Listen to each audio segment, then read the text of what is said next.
हमारे पास page number जौन सा है वो 30 था, पेज नंबर 30 पे आ रहा है कि जो जायंट वेव्स होती हैं ना कार्डियक साइकिल में, in with right ventricular hypertrophy in tricuspid stenosis, ठीक है।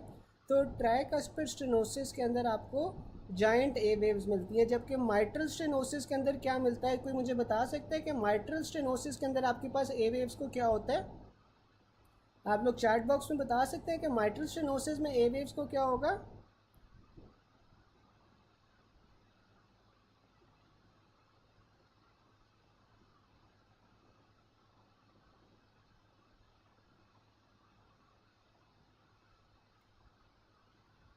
फिर हमारे पास डायक्रोनोटिक नॉच आ जाती है, बिल्कुल एब्सेंट ए वेव्स होती हैं।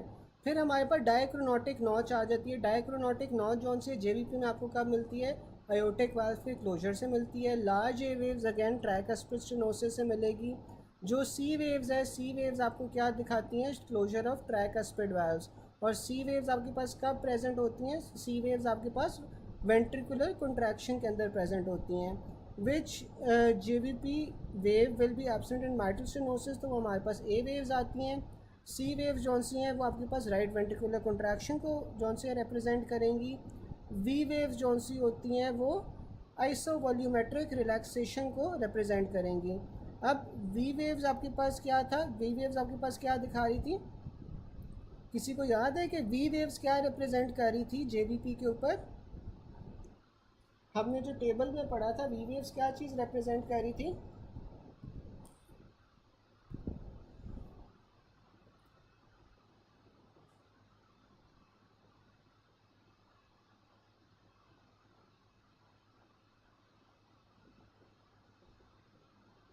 बिल्कुल फिलिंग को रिप्रेजेंट कर रही थी, ठीक है। तो फिलिंग आपके पास रिलैक्सेशन वाला टाइम होता है ना, तो वी वेव्स आपके पास नियरली आइसोवॉल्यूमेट्रिक रिलैक्सेशन को जौन सा होता है वो रिप्रेजेंट कर रही होती हैं। बिल्कुल। और during cardiac cycle recording monitor will show V waves of atrial pressure occurring in isovolumetric relaxation phase. अब इंस्पिरेशन में क्या होता है? इंस्पिरेशन के अंदर आपके पास JVP ड्रॉप कर जाता है। क्यों ड्रॉप करता है? Due to increase venous return. हम लोगों ने पढ़ा था कि इंस्पिरेशन के अंदर क्या होता है? जो इंट्राथोरेसिक प्रेशर होता है वो नेगेटिव हो जाता है, ठीक है। अब इंट्राथोरेसिक प्रेशर जब नेगेटिव होगा तो फिर आपके पास वीनस रिटर्न को क्या होता है? वीनस रिटर्न इंक्रीज़ हो जाती है।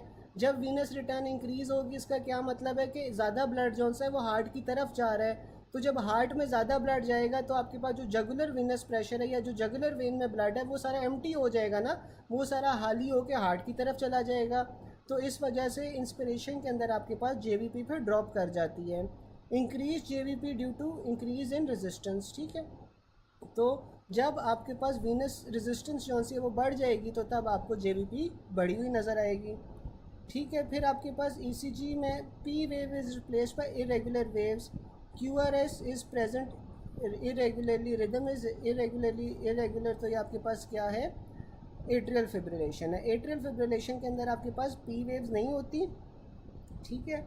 और QRS कॉम्प्लेक्सेस जौन से हैं वो इरेगुलरली स्पेस्ड होते हैं, ठीक है। ए फिब के अंदर आपके पास कोई P वेव्स नहीं होती। और जो ये QRS कॉम्प्लेक्सेस हैं वो इरेगुलरली स्पेस्ड होंगे। फिर हमारे पास एट्रियल फ्लटर आ जाता है। जो एट्रियल फ्लटर होता है उसमें आपके पास क्या होती है? Back to back atrial depolarization waves आती हैं, ठीक है। यानी कि तेज़ी से एट्रियल डीपोलराइजेशन हो रही है। जब तेज़ी से एट्रियल डीपोलराइजेशन होगी तो तब आपको ECG के अंदर सॉ टूथ अपीयरेंस मिलेगी।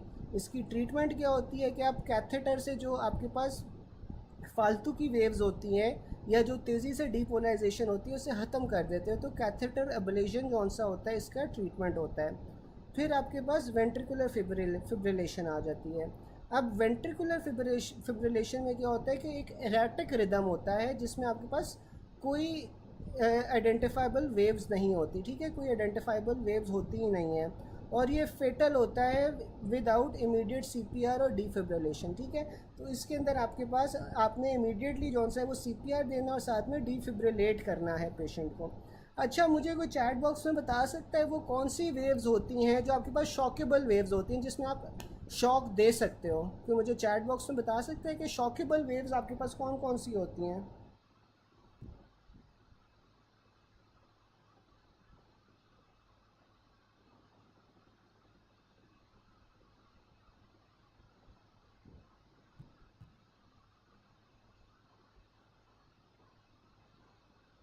शॉकेबल वेव्स कौन सी होंगी?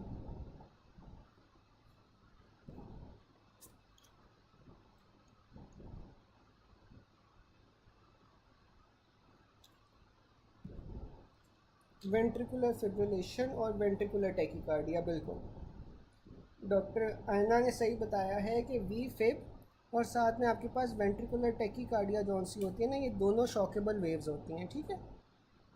फिर आपके पास आ जाता है फर्स्ट डिग्री हार्ट ब्लॉक। अब फर्स्ट डिग्री हार्ट ब्लॉक में क्या हो रहा है कि जो हाली पी आर इंटरवल है ना वो आपके पास प्रोलॉन्ग्ड हो रहा है। पी आर इंटरवल आपके पास क्या होता है जब आपके पास वेंट्रिकल्स फेल हो रहे होते हैं, ठीक है।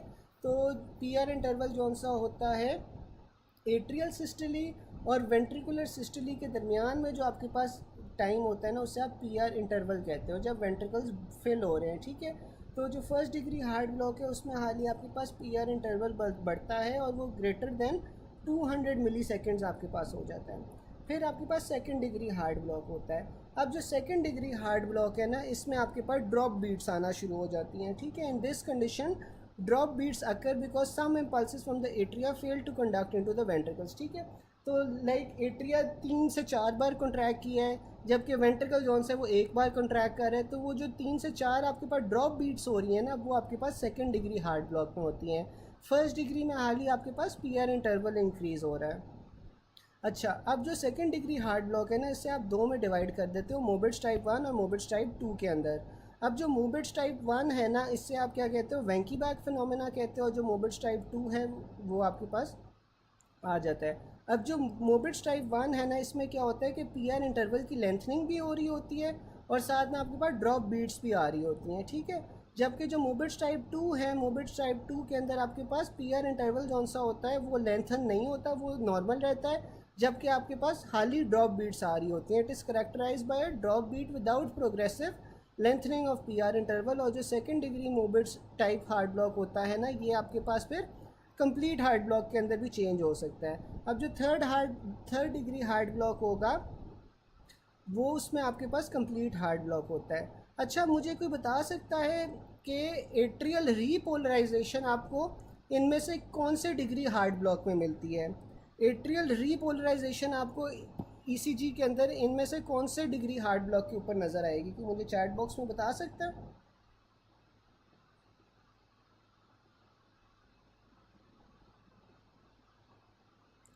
बिल्कुल थर्ड डिग्री में, ठीक है। क्योंकि नॉर्मली आपके पास क्या होता है कि जो एट्रिया की रिपोलराइजेशन होती है ना वो क्यू आर एस कॉम्प्लेक्स से मास्क हो जाती है। लेकिन अब थर्ड डिग्री हार्ट ब्लॉक में क्या होगा कि एट्रिया जौन सा है वो अपनी स्पीड पे कॉन्ट्रैक्ट कर रहा होगा और वेंट्रिकल जौन सा है वो अपनी स्पीड पे कॉन्ट्रैक्ट कर रहा होगा। तो इसके अंदर आपको फिर एट्रियल रिपोलराइजेशन की वेव्स मिलती हैं ईसीजी के ऊपर।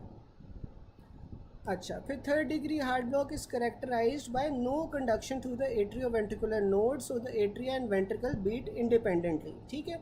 Both P waves and Q R S complex are present although P waves bear no relation with the Q R S complex. Atrial rate is faster than the ventricle rate. इसमें आपको जौन सा है cannon ए waves भी मिलती हैं visible in the neck due to large volume pulse from compensatory increase, ठीक है। तो आपके पास कॉम्पनसेटरी इंक्रीज की वजह से कैनन ए वेव्स भी मिलेंगी, ठीक है। तो अब ये एक नई टर्म आ गई है। मुझे कोई बता सकता है जो आपके पास एनलार्ज्ड ए वेव्स होती हैं वो आपके पास किस में होती हैं, किस कंडीशन के अंदर आपके पास जायंट ए वेव्स होंगी?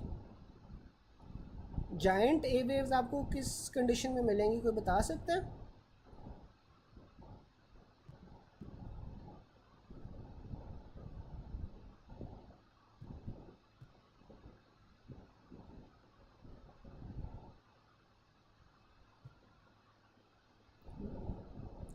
ट्राइकस्पिड स्टेनोसिस में मिलेंगी ना, ट्राइकस्पिड स्टेनोसिस के अंदर मिलती हैं, ठीक है।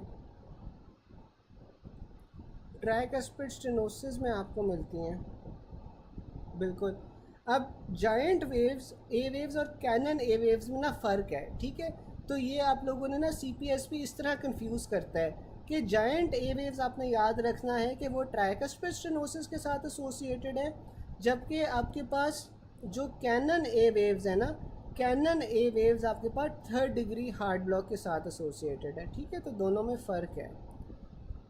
फिर आपके पास आ जाता है वुल्फ पार्किंसन। हाँ बिल्कुल प्रोमिनेंट होंगी, प्रोमिनेंट या जायंट एवेव्स एक ही बात है, ठीक है। प्रोमिनेंट या जायंट एवेव्स आपके पास एक ही बात है। कैनन एवेव्स ऑल दो फ़र्क है, ठीक है। कैनन एवेव्स जौन सा है ना आपके पास जौन सा है वो 3rd डिग्री हार्ट ब्लॉक में आ जाएंगे। फिर आपके पास वुल्फ पार्किंसन वाइट सिंड्रोम आ जाता है। अब जो वुल्फ पार्किंसन वाइट सिंड्रोम है ना, this is the most common type of ventricular P. अच्छा मैं ये बता रहा था कि आपने ये याद रखना है कि जो जायंट ए वेव्स हैं और कैनन ए वेव्स हैं ना, ये दोनों फ़र्क चीज़ें हैं। जो जायंट ए वेव्स हैं वो आपको ट्राइकस्पिड स्टेनोसिस के अंदर मिलती हैं, जबकि कैनन ए वेव्स जौन सी है ना वो आपको 3rd डिग्री हार्ट ब्लॉक में मिलती है। बस इतनी सी बात बताई थी मैंने, ठीक है। फिर आपके पास वुल्फ पार्किंसन वाइट सिंड्रोम आ जाता है। अब जो वुल्फ पार्किंसन वाइट सिंड्रोम है ना, this is a kind of ventricular pre excitation syndrome. अब होता क्या है कि आपके पास जो कंडक्शन का पाथवे होता है, इसमें क्या होता है कि पहले आपके पास एस ए नोड आता है, फिर ए वी नोड आता है। ए वी नोड के ऊपर आपके पास जो वेव्स हैं वो थोड़ी स्लो होती हैं, वहाँ पे आपके पास पी आर इंटरवल आता है, और फिर आपके पास जब वेंट्रिकुलर फिलिंग हो जाती है तो उसके बाद फिर वेंट्रिकल्स के अंदर कंडक्शन शुरू होती है, ठीक है। अब वुल्फ पार्किंसन वाइट सिंड्रोम में आपके पास क्या होगा कि इसमें आपके पास एक एसेसरी पाथवे बन जाता है जिसमें वो स्लोइंग डाउन जौन सी है ना वो नहीं हो रही होती, ठीक है। तो ये जो rate slowing A V node है या फिर जो पी आर इंटरवल है ना, वो आपके पास नहीं होता। आपके पास डायरेक्टली एट्रिया से वेंट्रिकल तक एक एसेसरी पाथवे बन जाता है, जिससे एट्रिया से वेंट्रिकल तक आपके पास वेव्स की कंडक्शन होती है, ठीक है। तो इसमें क्या होगा, वेंट्रिकल्स को फिल होने का टाइम ही नहीं मिलेगा, ठीक है।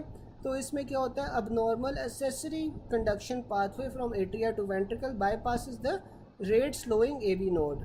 करेक्टरिस्टिक फीचर्स इसमें क्या होते हैं, आपको डेल्टा वेव्स मिलेंगी और widened Q R S complex मिलेगा, शॉर्टेंड पी आर इंटरवल मिलेगा ई सी जी के अंदर, ठीक है।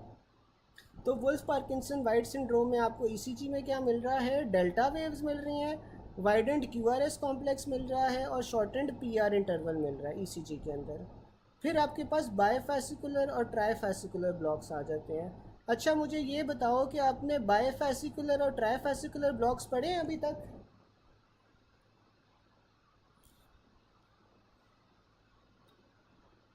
बायफेसिकुलर और ट्राईफेसिकुलर ब्लॉक्स पढ़े हैं किसी ने? पढ़ाए हैं अभी तक किसी ने?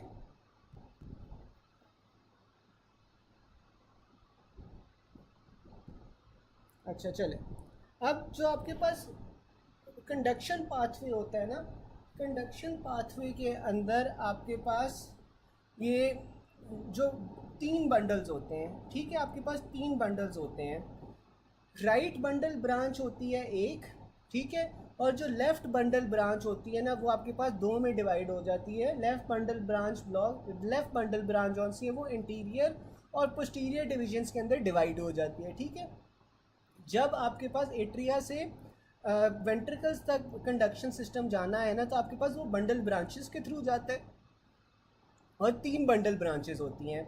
एक राइट बंडल ब्रांच होती है और लेफ़्ट जौन सी है ना वो आपके पास लेफ़्ट इंटीरियर बंडल ब्रांच होती है और लेफ़्ट पोस्टीरियर बंडल ब्रांच होती है, ठीक है। अब जो आपके पास बायफेसिकुलर ब्लॉक है, बायफेसिकुलर का क्या मतलब है कि इन 3 में से ना आपके पास कोई 2 ब्रांचेज हैं जो ब्लॉक हो गई हैं, ठीक है। 3 में से 2 ब्रांचेज आपके पास ब्लॉक हो गई हैं। एक इसमें अमूमन ये होता है कि राइट बंडल ब्रांच ब्लॉक हो जाती है और लेफ़्ट एंटीरियर या पोस्टीरियर में से कोई एक ब्लॉक हो जाती है, ठीक है। तो यही उसने कहा हुआ है कि जो बायफेसिकुलर ब्लॉक होता है ना, इसमें आपके पास राइट बंडल ब्रांच ब्लॉक मिल रहा है और लेफ़्ट बंडल हेमी ब्लॉक मिल रहा है, यानी कि लेफ़्ट या तो इंटीरियर ब्लॉक हो गई है या पोस्टीरियर वाली ब्लॉक हो गई है। और ये कैसे मैनिफेस्ट करेगी, फिर इसमें आपके पास एक्सिस डिविएशन होगी। Example, left anterior descending in the case of left anterior hemi block, sorry left axis deviation in the case of left interior hemi block. अच्छा अब ये देख लो, या तो ऐसे समझ आ रही है तो ठीक है, मैं आपको समझाने की कोशिश करता हूँ, वरना ये है कि मैं आपको डायग्रामेटिकली ना इसके बाद मीट सेशन के ऊपर समझा दूंगा। लेकिन मैं वैसे आपको समझाने की कोशिश करता हूँ, लेट्स सी आपको समझ आती है या नहीं आती। अच्छा मुझे कोई बता सकता है कि जो नॉर्मल हार्ट की एक्सिस होती है वो कितने डिग्री से कितने डिग्रीज तक होती है? जो नॉर्मल एक्सिस होती है हार्ट की वो कितने डिग्री से कितने डिग्रीज तक होती है, कोई बता सकता है?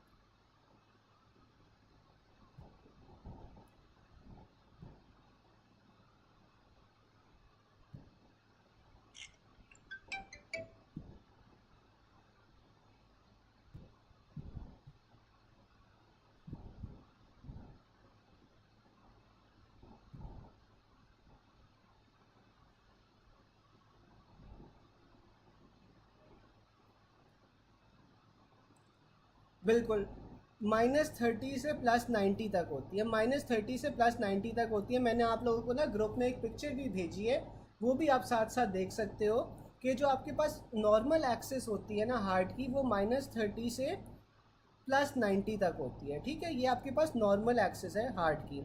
अब बायफेसिकुलर ब्लॉक में क्या हो रहा है, बायफेसिकुलर ब्लॉक के अंदर आपके पास एक राइट बंडल ब्रांच ब्लॉक हो गई है और एक लेफ़्ट का हेमी ब्लॉक हो गया है। अब उसने एग्जांपल ये दी है कि आपके पास अगर राइट बंडल ब्रांच ब्लॉक हो जाए और साथ में लेफ़्ट एंटीरियर हेमी ब्लॉक हो जाए, ठीक है, लेफ़्ट इंटीरियर पोस्टीरियर में डिवाइड हो रही थी ना, तो साथ में आपके पास लेफ़्ट एंटीरियर हेमी ब्लॉक हो जाए। अगर ये दो ब्लॉक हो जाती हैं तो आपके पास क्या होगा, लेफ़्ट एक्सिस की तरफ डिविएशन हो जाएगी। और जो लेफ़्ट एक्सिस की डिविएशन होती है वो आपके पास कहाँ से कहाँ तक होती है, -30 से लेकर आपके पास -90 तक। ठीक है, -30 से लेकर -90 तक आपके पास हार्ट जौन सा है वो डिविएट कर जाएगा। हार्ट की जो एक्सिस है वो शिफ्ट हो जाएगी टुवर्ड्स द लेफ़्ट साइड। ठीक है, और कहाँ कितनी होगी, -30 से -90 तक। सिमिलरली अगर आपके पास बायफेसिकुलर ब्लॉक है और बायफेसिकुलर ब्लॉक में आपके पास राइट बंडल ब्रांच ब्लॉक है और लेफ़्ट पोस्टीरियर हेमी ब्लॉक है, लेफ्ट पोस्टीरियर हेमी ब्लॉक है ना, तो फिर आपके पास ये राइट एक्सिस डिविएशन हो जाएगी।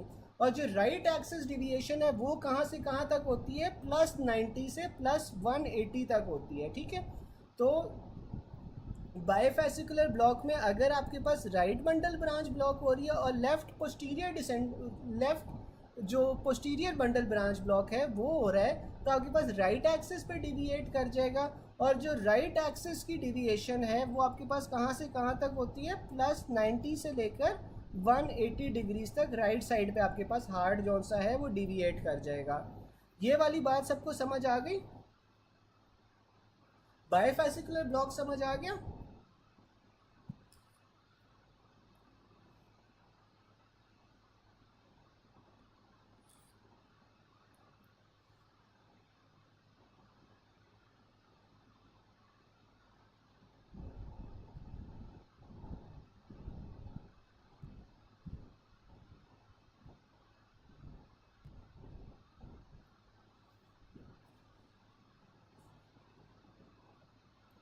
चले, फिर हमारे पास ना ट्राईफेसिकुलर ब्लॉक आ जाता है। अब ट्राईफेसिकुलर ब्लॉक में क्या होगा, अब ट्राईफेसिकुलर ब्लॉक में ना आपके पास जो तीनों बंडल्स थे ना, तीनों बंडल्स आपके पास ब्लॉक हो गए। ठीक है, ट्राईफेसिकुलर ब्लॉक में आपके पास तीनों बंडल्स जब ब्लॉक हो जाएंगे तो फिर क्या होगा कि जो एट्रिया से आपके पास डीपोलराइजेशन की वेव आनी थी वेंट्रिकल्स के अंदर वो नहीं आ पाएगी ना, क्योंकि तीनों के तीनों बंडल्स ही अब आपके पास ब्लॉक हो गए हैं। तो जब तीनों के तीनों बंडल्स ब्लॉक हो जाएंगे, एट्रिया से जो कॉन्ट्रैक्शन है वो वेंट्रिकल्स तक नहीं पास करेगी, तो एट्रिया अपने तौर पे कॉन्ट्रैक्ट करेगा, वेंट्रिकल्स अपने तौर पे कॉन्ट्रैक्ट करते रहेंगे, दोनों के दरमियान में कोई एसोसिएशन नहीं रहेगी। चलिए मैं फिर से समझा देता हूँ। जो ट्राईफेसिकुलर ब्लॉक है ना, ट्राईफेसिकुलर ब्लॉक में क्या हो रहा है कि जो तीनों बंडल्स थे ना, एक राइट बंडल था, लेफ्ट एंटीरियर और लेफ्ट पोस्टीरियर, ये तीनों के तीनों बंडल्स जो से ना अब आपके पास ब्लॉक हो गए हैं। जब तीनों के तीनों बंडल्स आपके पास ब्लॉक हो जाएंगे तो फिर एट्रिया अपनी मर्जी से कॉन्ट्रैक्ट करेगा, वेंट्रिकल्स अपनी मर्जी से कॉन्ट्रैक्ट करेंगे। ठीक है ना, और यही उसने लिखा हुआ है कि जो ट्राईफेसिकुलर ब्लॉक होता है it is a combination of bifascicular block साथ में फर्स्ट डिग्री हार्ड ब्लॉक, यानी कि तीनों के तीनों आपके पास जो बंडल्स हैं ना वो ब्लॉक हो रहे हैं, तो ये आपके पास फिर ट्राईफेसिकुलर ब्लॉक या थर्ड डिग्री हार्ड ब्लॉक होता है। ठीक है, अब समझ आ गई सबको।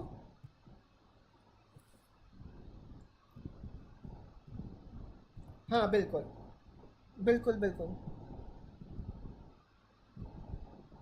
नहीं नहीं डॉक्टर लाइबा, हमने 6 से 8 तक आज करना था, 6 से 8 करना था। ये डॉक्टर है ना, ये जो थर्ड डिग्री हार्ट ब्लॉक है और ट्राईफेसिकुलर ब्लॉक है ना, ये एक ही चीज़ है, ये एक ही चीज़ है। जो थर्ड डिग्री हार्ट ब्लॉक है और ट्राईफेसिकुलर ब्लॉक है, ये एक ही चीज़ है कि इसमें आपके पास तीनों की तीनों जौन सी हैं वो बंडल्स अगर आपके पास ब्लॉक हो गए हैं तो आपके पास एट्रिया और वेंट्रिकल्स में आपस में फ़र्क ख़त्म हो गया ना, तो ये एक ही चीज़ हो गए। ठीक है, तो ये थर्ड डिग्री हार्ट ब्लॉक एक ही चीज़ हो गई।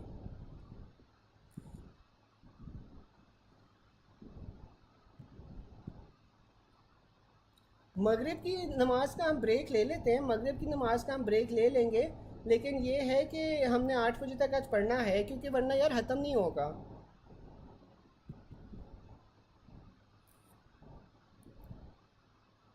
डॉक्टर सुबात, डॉक्टर बख्तावर, आप लोग, आपको समझ आ गया?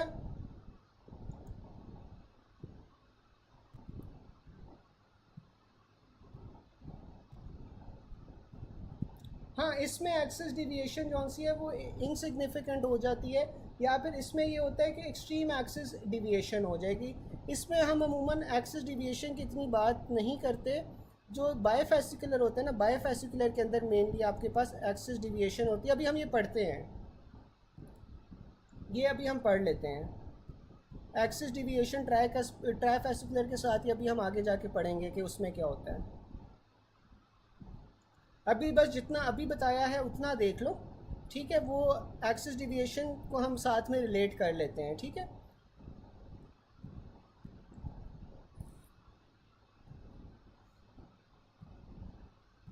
फिर आपके पास ए फिब आ जाता है। अब जो एट्रियल फिब्रिलेशन है, इससे आपके पास क्या होता है, इसमें आपके पास एम्बुलस होगा, ठीक है? अब अच्छा, एक और चीज़ मैं आपको बता ही देता हूँ कि जो ट्राइफेसिकुलर हार्ट ब्लॉक होगा ना, ट्राइफेसिकुलर हार्ट ब्लॉक के अंदर आपके पास कॉम्बिनेशन होगा। कॉम्बिनेशन किस चीज़ का होगा? फर्स्ट डिग्री हार्ट ब्लॉक में आपको क्या मिल रहा था? फर्स्ट डिग्री हार्ट ब्लॉक में आपको पी आर इंटरवल प्रोलॉन्ग मिल रहा था, ठीक है? तो इसमें ये देखो, उसने लिखा हुआ है ना, ट्राइक फेसिकुलर ब्लॉक में आपके पास बायोफेसिकुलर और फर्स्ट डिग्री हार्ट ब्लॉक का कॉम्बिनेशन है। तो इसमें आपको दोनों चीज़ें मिलेंगी। दोनों चीज़ें आपको क्या मिलेंगी? जो फर्स्ट डिग्री हार्ट ब्लॉक था, फर्स्ट डिग्री हार्ट ब्लॉक में आपके पास पी आर इंटरवल बढ़ रहा था, तो इसमें आपके पास पी आर इंटरवल भी बढ़ेगा और साथ में आपको लेफ्ट एक्सिस डिविएशन भी मिलेगी, ठीक है? तो ट्राइफेसिकुलर हार्ट ब्लॉक में आपको लेफ्ट एक्सिस डिविएशन भी मिल रही है, साथ में पी आर इंटरवल भी बढ़ा हुआ मिल रहा है। लेफ्ट एक्सिस डिविएशन किस में हो रही थी? बायोफेसिकुलर में हो रही थी।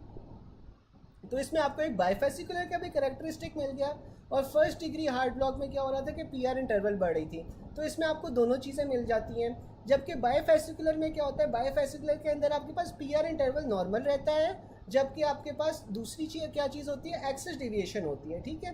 तो बायोफेसिकुलर में मेन आपके पास एक्सिस डिविएशन होगी, ट्राइफेसिकुलर के अंदर आपके पास पी आर इंटरवल भी बड़ा होगा, साथ में एक्सिस डिविएशन भी मिलेगी आपको, ठीक है? तो थर्ड डिग्री हार्ट ब्लॉक में आपको दोनों चीज़ें मिलेंगी, ठीक है? अब समझ आ गई?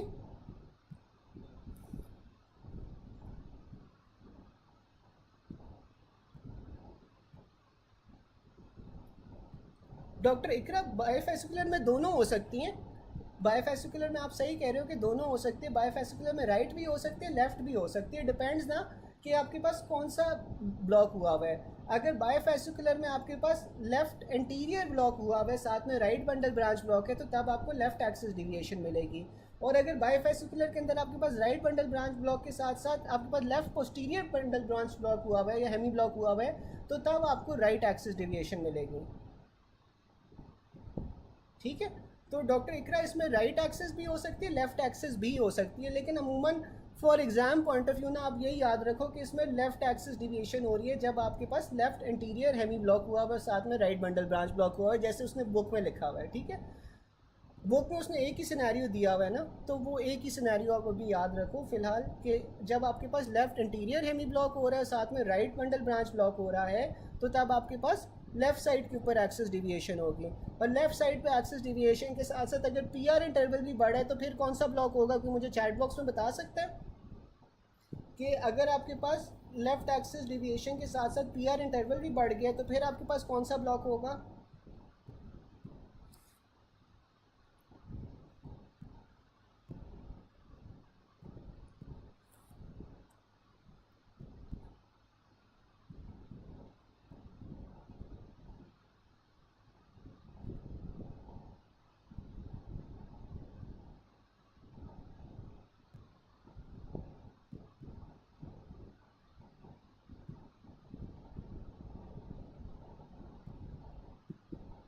बिल्कुल ट्राइफेसिकुलर होगा, ट्राइफेसिकुलर होगा। एक सेकंड मुझे दीजिएगा।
चले मैं ये ना, हाँ ये मैं आपको मीट पे समझा देता हूँ, ये मैं आपको क्लास के बाद ना मीट पे समझा देता हूँ, ठीक है।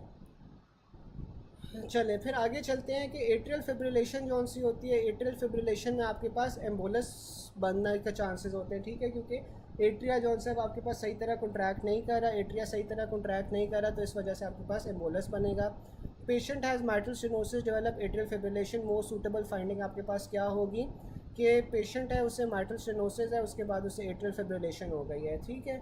तो इसमें आपके पास इरेगुलर आर इंटरवल्स होते हैं। ए फिर में आपको पता है कि जो QRS कॉम्प्लेक्सेस होते हैं वो इरेगुलर होते हैं। फिर आपके पास क्लास के बाद में जो से ना मीट का सेशन रख लूँगा, मीट के सेशन के ऊपर ये जो बंडल ब्रांचेज हैं और ये सारी चीज़ें मैं आपको समझा दूँगा, ठीक है। फिर आपके पास आ जाता है a female pregnant patient with mitral stenosis came to you with atrial fibrillation, what will you do. तो फीमेल प्रेग्नेंट पेशेंट है, उसे माइट्रल स्टेनोसिस है और साथ में एट्रियल फिब्रिलेशन है, तो आपने IV हेपरिन दे देनी है। Which of the following findings on ECG supports the diagnosis of atrial fibrillation, तो आपको इरेगुलर RR इंटरवल्स मिलेंगे। मैं कोशिश करता हूँ आज ही ले लेते हैं, आज ही ले लेंगे, ठीक है। फिर आपके पास आ जाता है अ 25-year-old man diagnose with mitral stenosis presents in clinic with palpitations, his ECG shows atrial fibrillation, the finding which supports atrial fibrillation most आपके पास क्या आती है, इरेगुलर RR इंटरवल आती है। A female known case of thyrotoxicosis presents with ER, heart rate उसका बढ़ा हुआ है, ECG के अंदर आपको इरेगुलर RR इंटरवल मिल रहा है, तो आपने क्या देना है, बीटा ब्लॉकर्स देने हैं, ठीक है। बीटा ब्लॉकर्स क्या करेंगे, आपके हार्ट रेट को कंट्रोल करेंगे, तो इसलिए आप थायरोटॉक्सिकोसिस में आप बीटा ब्लॉकर्स देते हैं, ठीक है। फिर आपके पास आ जाता है on ECG of a girl you see saw tooth appearance with P waves in ratio 3:1, her pulse is regularly irregular, which of the following has occur, तो आपके पास एट्रियल फ्लटर हुआ है, ठीक है। अब एट्रियल फ्लटर के अंदर आपके पास क्या होता है, सॉ टूथ अपीयरेंस होती है, और अमूमन जो आपके पास P waves की रेशो होती है ना, P waves की आपके पास 3:1 होती है। Saw tooth appearance on ECG आपके पास एट्रियल फ्लटर में मिलेगी। फिर आपके पास आ जाता है saw tooth appearance on ECG with QRS complex after every 3 waves, ठीक है। तो अमूमन इसमें जो P वेव और QRS का कॉम्प्लेक्स का रेशो होता है ना, वो 3:1 होता है, यानी कि हर 3 P वेव्स के बाद आपको एक QRS वेव मिलेगी। तो ये आपके पास एट्रियल फ्लटर में होता है, साथ में एट्रियल फ्लटर में आपको सॉ टूथ अपीयरेंस मिलती है। फिर आपके पास आ जाता है heart block. ECG shows prolong PR interval with no miss beats, prolong खाली PR इंटरवल है, तो ये आपके पास फर्स्ट डिग्री हार्ट ब्लॉक हो गया। ECG के अंदर आपके पास प्रोग्रेसिव प्रोलॉन्गेशन है PR इंटरवल की in successive beats followed by drop beat, ठीक है। तो ये ड्रॉप बीट्स आपके पास मोबिट्स टाइप 1 के अंदर आ जाती हैं। ECG of a patient shows 3:1 P to QRS, तो ये आपके पास मोबिट्स टाइप 2 आती है, ठीक है। अब आपके पास जो मोबिट्स टाइप 2 है, मोबिट्स टाइप 2 के अंदर भी आपके पास क्या हो रहा था, आपको ड्रॉप बीट्स मिल रही थी। तो ड्रॉप बीट्स का क्या मतलब है कि आपके पास जो एट्रिया है वो ज़्यादा कॉन्ट्रैक्ट करेगा, वेंट्रिकल कम कॉन्ट्रैक्ट करेगा, ठीक है। तो इसमें जब 3:1 आ रहा है तो इसका क्या मतलब है कि एट्रिया 3 टाइम्स ज़्यादा तेज़ी से कॉन्ट्रैक्ट कर रहा है देन द वेंट्रिकल्स, ठीक है। तो ये भी आपके पास मोबिट्स टाइप 2 का भी ये आपके पास फीचर होता है, ठीक है। फिर आपके पास आ जाती है in ventricular ECG changes appeared in the ventricle beat slower than the atria, diagnosis क्या है, सेकंड डिग्री हार्ट ब्लॉक है। अच्छा, अब ये जो मोबिट्स टाइप 2 है ना, इसमें ज़रूरी नहीं है कि 3:1 हो, तो ये ना हो कि आप इसे जौन सा है ना एट्रियल फ्लटर के साथ कंपेयर करो। अब जो एट्रियल फ्लटर है ना, एट्रियल फ्लटर के अंदर ये ऑलमोस्ट स्पेसिफिक रेशो होती है, अगर 3:1 आ जाए तो आपने हमेशा एट्रियल फ्लटर ही सोचना है, ठीक है। अब मोबिट्स टाइप 2 के अंदर ना ये 3:1 भी हो सकता है, 4:1 भी हो सकता है, 5:1 भी हो सकता है। मोबिट्स टाइप 2 के अंदर जौन सा है ना बेसिकली होगा यही कि आपके पास जो एट्रिया है ना वो तेज़ी से ज़्यादा कॉन्ट्रैक्ट करे दैन द वेंट्रिकल्स, इस वजह से आपको मिस बीट्स मिल रही हैं। बिल्कुल, AFib के अंदर जैसे डॉक्टर बासित बता रहे हैं कि इरेगुलर हार्ट रेट होता है, जबकि एट्रियल फ्लटर के अंदर आपके पास रेगुलर होता है। फिर आपके पास आ जाता है कि second degree heart block would most likely result in ventricular rates lower than the atrial rate. Atrial repolarization आपके पास थर्ड डिग्री हार्ट ब्लॉक में आपको नजर आती है। In which of the following condition atrial repolarization is evident on ECG, तो आपके पास वो थर्ड डिग्री हार्ट ब्लॉक होता है। Third degree heart block occurs due to AV node block. A man with ECG with prolonged PR interval, left axis deviation और no left ventricular hypertrophy, तो ये आपके पास क्या है, ट्राइफेसिकुलर हार्ट ब्लॉक है। ट्राइफेसिकुलर heart block में हमने क्या पढ़ा था कि बाइफेसिकुलर हार्ट ब्लॉक होता है, साथ में आपके पास PR इंटरवल जौन सा है वो रेज्ड होता है, ठीक है। तो इस वजह से आपके पास इसमें फिर ट्राइफेसिकुलर हार्ट ब्लॉक बन जाता है। फिर आपके पास एरिथमियाज आ जाते हैं। Women usually feels टैकीकार्डिक during exercise and stress which settles down with rest. तो ये आपके पास क्या है, साइनस टैकीकार्डिया। ठीक है, साइनस टैकीकार्डिया आपके पास नॉर्मल कंडीशन है, जिसमें आपके पास जब आप एक्सरसाइज करो या स्ट्रेस में हो तो आपके पास जो हार्ट रेट है वो आपका बढ़ जाता है। फिर आ जाता है पेशेंट विद सुप्रावेंट्रिकुलर टैकीकार्डिया। आपने क्या देना है, वेरापेमिल देना है। वेरापेमिल क्या है, कैल्शियम चैनल ब्लॉकर है। लेकिन इसमें जो ड्रग ऑफ चॉइस होती है ना, ड्रग ऑफ चॉइस आपके पास एडिनोसिन होती है। ठीक है, एसवीटी के साथ पेशेंट आया है। एसवीटी में आप सबसे पहले क्या करते हो, आप कैरोटिड मसाज करते हो। कैरोटिड मसाज आप करोगे, उससे आप जौन सा है हार्ट रेट को कम करते हो, और फिर उसके बाद आप एडिनोसिन दे देते हो। कोई मुझे बता सकता है कि एडिनोसिन की कितनी डोज देते हैं हम एसवीटी के अंदर, किसी को पता है?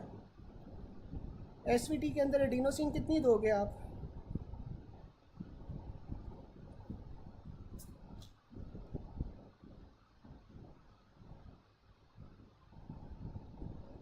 आप 6 ml देते हो, 6 ml जौन सा है वो एडिनोसिन देते हो। फिर आपके पास आ जाता है, बिल्कुल, फिर आपके पास आ जाता है 60-year-old male admitted to the medical ward with ischaemic heart disease, complains of palpitation, dyspnoea, sinking of heart और सिंकोपी।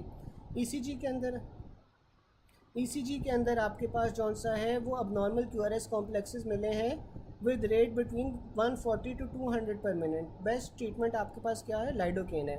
ठीक है, अब ये जो लाइडोकेन है ना, ये आप कब देते हो, ये आप दोगे वेंट्रिकुलर टैकीकार्डिया में। ठीक है, वेंट्रिकुलर टैकीकार्डिया के अंदर आप लाइडोकेन देते हो। अगर इस्कीमिक हार्ट डिजीज़ की हिस्ट्री हो तो आपने लाइडोकेन देनी है ग्रेटर देन एमियोड्रोन। फिर आपके पास आ जाता है which of the following drug is use to prevent tachydysrhythmias in a patient with Wolff Parkinson White syndrome. तो वुल्फ पार्किंसन वाइट सिंड्रोम में आपके पास क्या होता है, प्री एक्साइटेशन सिंड्रोम है ना, जिसके अंदर आपके पास जो कंडक्शन वेलोसिटी है वो ज़्यादा हो जाती है। तो इसमें टैकीडेसरिथमियाज के लिए आपने क्या देना है, ड्रोपेरिडोल देनी है। ठीक है, यहाँ तक किसी को कोई पॉइंट ना समझ आया हो?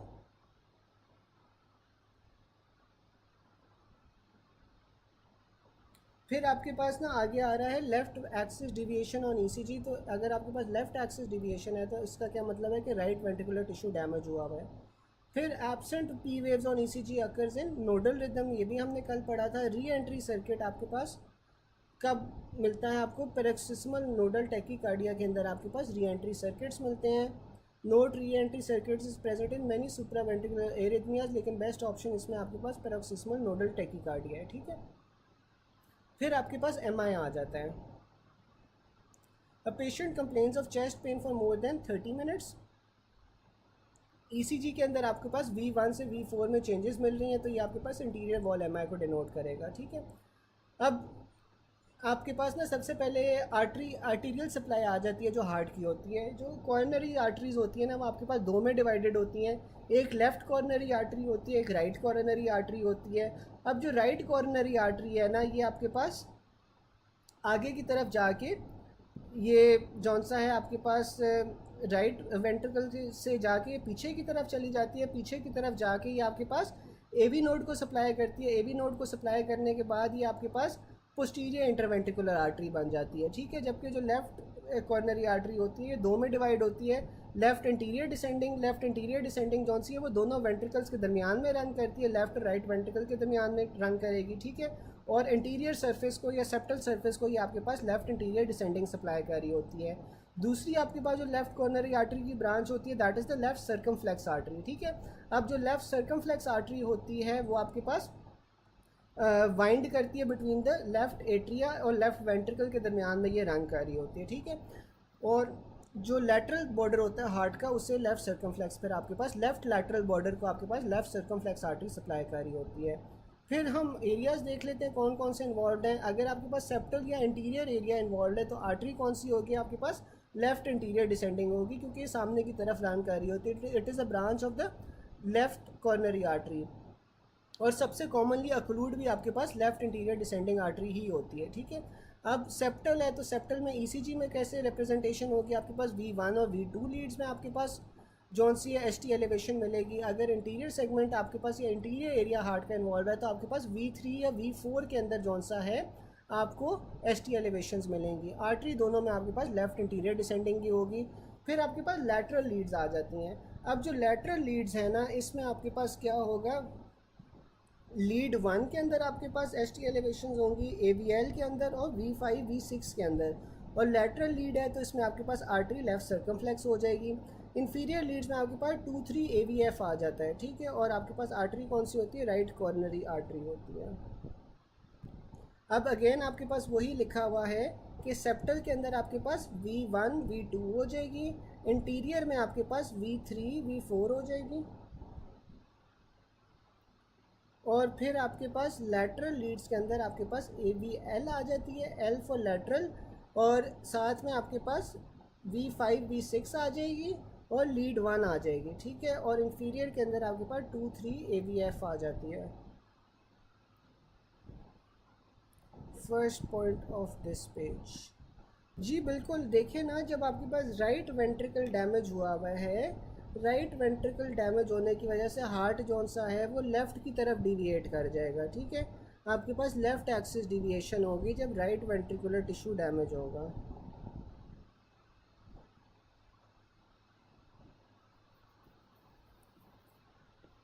फिर आपके पास राइट कॉर्नरी आर्टरी आ रहा है। राइट कॉर्नरी आर्टरी आपके पास किस चीज़ को सप्लाई करी थी, इंफीरियर सरफेस ऑफ हार्ट को सप्लाई करती है।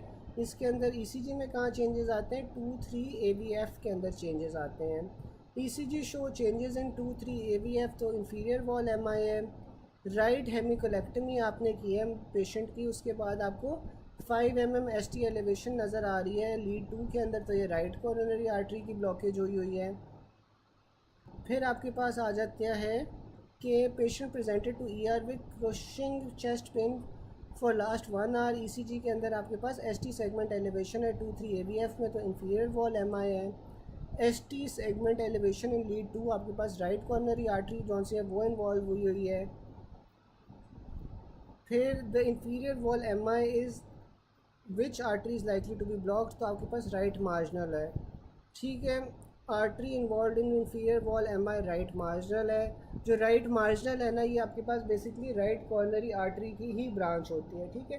राइट मार्जिनल जौन सी होती है वो आपके पास राइट कॉर्नरी आर्टरी की ब्रांच होती है, और ये राइट कॉर्नरी आर्टरी की जो ब्रांच है राइट मार्जिनल, ये एपेक्स की तरफ जा रही होती है, ठीक है। एपेक्स ऑफ हार्ट की तरफ ये राइट मार्जिनल आर्टरी आपके पास जा रही होती है, राइट कॉर्नरी की ही ये ब्रांच है।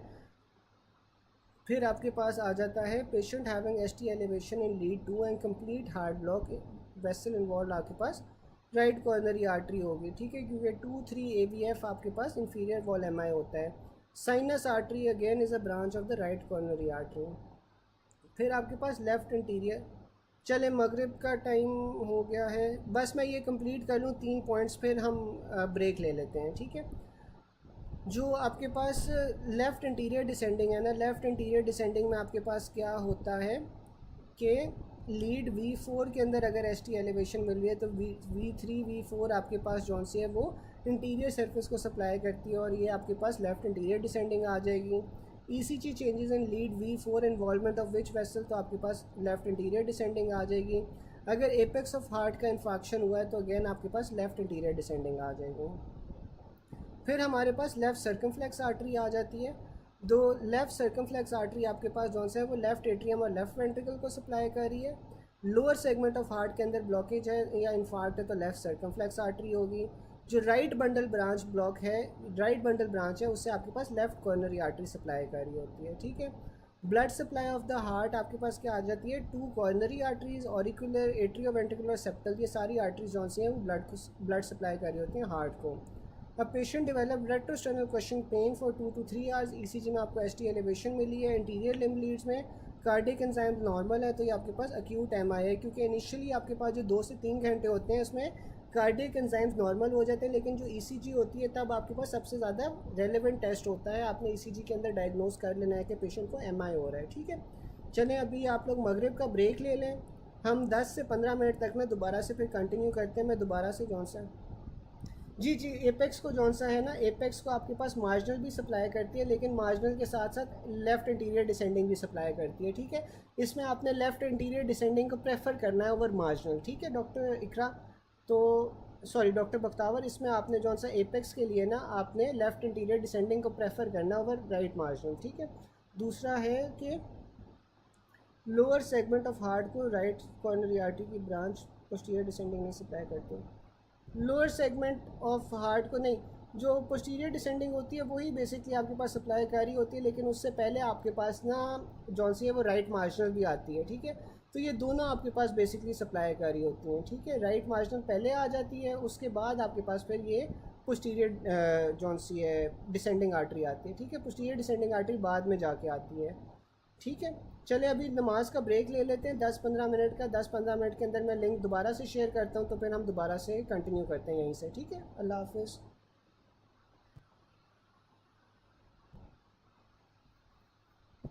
पॉइंट में नहीं नहीं, ये थोड़ा सा ना गलत लिखा हुआ है, ये गलत लिखा हुआ है। लेफ़्ट सर्कमफ्लेक्स नहीं होती, लेफ़्ट सर्कमफ्लेक्स नहीं होती। लोअर सेगमेंट में आपके पास राइट कॉर्नरी आर्टरी आएगी, राइट कॉर्नरी आर्टरी ही आएगी, ठीक है।